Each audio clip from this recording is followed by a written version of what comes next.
Privacy is important, but it cannot come at the extent of usability.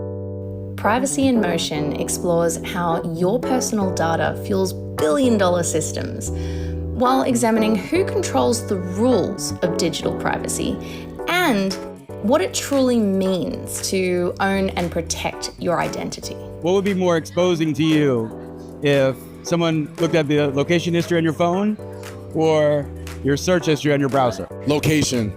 I don't want people to know where I'm at. Search history. And why? Sure.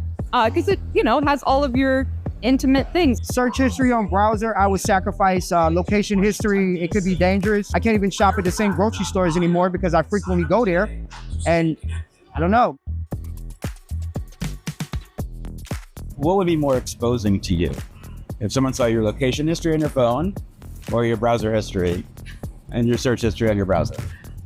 The most exposing thing actually would be seeing my conversations with ChatGPT, I think. Whether it's in helping me process some of my deepest thoughts or whether it's about helping me write better, that definitely is the most revealing, and I would hate for anyone to see that because it would be, really, probably really embarrassing.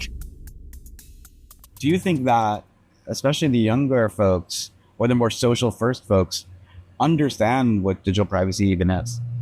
I think that there is an understanding of digital privacy, and I think, I'm squarely in the millennial bracket, like smack in the middle of the generation.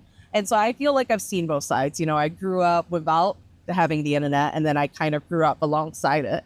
But I went through high school without there being social media. I think obviously as you've got older, there is a sense that, maybe I don't want everybody finding this. All of a sudden, all of these things that maybe we were feeling, but we didn't really know how to articulate, all of a sudden was put very clearly in front of us that, oh my gosh, there's a whole team of engineers literally engineering ways to keep ourselves addicted to our phones and keep ourselves coming back. And, the moment that they saw us losing interest, they were going to find new ways to capture us. Sure, it's not great that companies are taking our data and selling it, but I get a lot of entertainment anyway from seeing what other people are doing, so I'm just going to keep doing it anyway.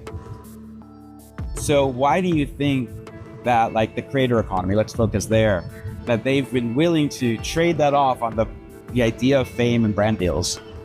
People at the end of the day, I think creators, they're motivated by a bunch of different things. And I think a lot of the times, and what we're doing in crypto, obviously, I think a big part of the narrative there, which is what we've been seeing with these new on-chain social apps, whether it's Zora or Farcaster or the new Base app, I think a lot of the underlying messaging is that come here and be rewarded for what you're posting. Come here, create and earn, right? And I can say that is true. I have made way more money off of Farcaster, off of posting on Base, off of posting on Zora, even if it's 1 out of 100 posts that actually made me something, it's still more money that I made out of Instagram because I've made zero. I made a grand total of zero from Instagram and Twitter, right? $1. Yeah, not one. So even if I made $10, it's still an improvement. I also think to myself, if I were to post a video on Instagram and that went viral, given the scale of that platform, and that got 1 million views or 1 million likes, I probably would value that more than $200, right? So I think it's not always a straightforward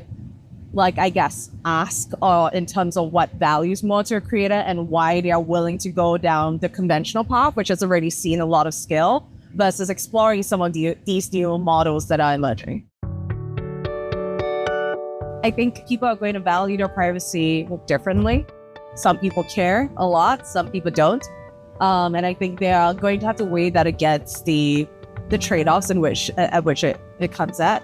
I think obviously I'm bullish on technology that's being worked on, like ZK proof technology that makes privacy easier, which ironically on a blockchain where everything is so transparent, you now have the possibility of that being, of not only your data being private, but also having full ownership of your data, right? So I think those are things that I'm excited about. I think we are still incredibly early. It's hard to say that privacy means X dollars to me, or privacy means sovereignty. I think it's whether we're trying to value it in terms of a nominal sum, or whether we're trying to value it in terms of a philosophy or a way of thinking. I think it's incredibly hard to label it, at least at this point.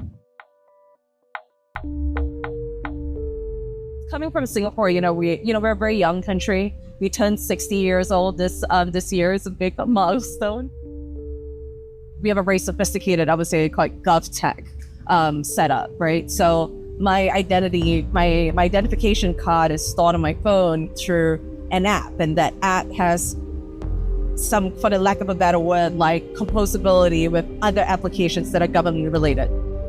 I was actually surprised as I, over the years, would open the app for various things, and I'm like, wow, this thing knows where I went to school. And this is basically Debbie as a digital person. Yes. All of your data tied to one thing. Yes. And it doesn't sound like you get the choice to zero. expose anything or hide anything. No. From permissionless tech to permissioned identity, we've traced a path from scale to story, from infrastructure to individuals. The revolution won't be surveilled, but it will be personal. Next up on the privacy train is Singapore. Come along for the ride. All right, well, I'm going to expose that we are about out of gas. Yeah, okay. So we're going to fill this up, Yeah. and then we'll finish the conversation. Definitely gets points for being the coolest interview that I've ever done.